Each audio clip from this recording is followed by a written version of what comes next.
In hearts, you played alone. 4 players at the same table, all working against each other, tracking their own penalty cards, protecting their own score. Every decision was individual. Then Spades arrives. And for the first time in this series, you have a partner. Spades is a 4-player partnership game, 2 against 2. You and the player sitting across from you are teammates. The 2 players to your left and right are your opponents. You do not switch. You do not choose. It is a fixed partnership for the entire game. The deck is the standard 52 cards, dealt evenly, 13 cards each. Same rank order you have seen since war. 2 is lowest, ace is highest. Suits matter. Following suit is required whenever possible. None of that has changed. Here is the first major addition Spades makes. There is a permanent trump suit, and it is right there in the name of the game. Spades are always trump, every single hand. No one chooses it. No one can change it. Spades are the highest ranking suit in every trick, and they override everything else. If clubs are led and you have no clubs, you can play a spade. And any spade, even the 2, will beat every other club, diamond, or heart on the table. This is what trump means. It is a designated suit that outranks all other suits. You have not seen trump before in this series. This is the first time. It will not be the last. Before the first card is played in Spades, every player makes a bid. You look at your 13 cards. You count up the tricks you think you can win. Given your high cards, your spades, your distribution, you say a number. That is your bid. Your bid combines with your partner's bid. If you bid 4 and your partner bids 3, your team is committed to taking at least 7 tricks out of the 13 available. If you take 7 or more, you score. If you take fewer than 7, you are penalized. This commitment, made before a single card is played, is called your contract. Bidding is hand evaluation made explicit. You look at your aces and kings, those are almost certain tricks. You look at your spades. High spades are likely winners. Low spades might still trump in when you are void. You look at your distribution. If you have a void in a suit, you can trump in early. If you have a long suit, you might establish it. Everything you evaluated quietly in hearts before the pass becomes a spoken number in spades. After the bidding, you play out all 13 tricks. The rules are the same as hearts. You must follow suit if you have the lead suit. If you are void, you can play anything, including a spade. One important rule specific to spades: you cannot lead a spade until spades have been broken.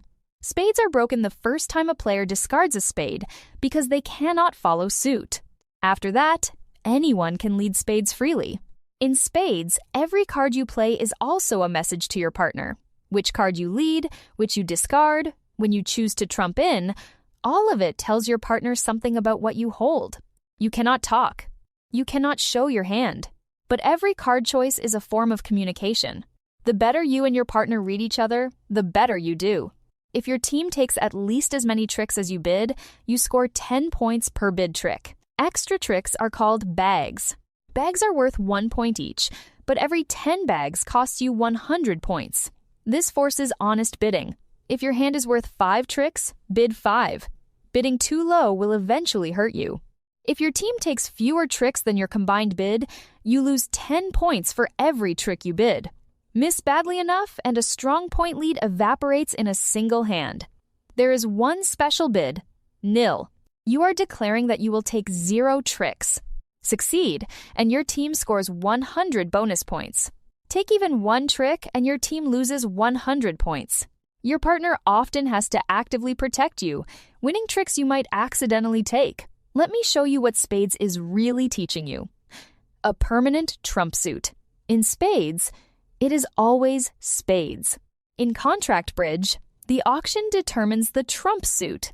But the concept of a suit that outranks all others starts right here: bidding, the most important skill in contract bridge.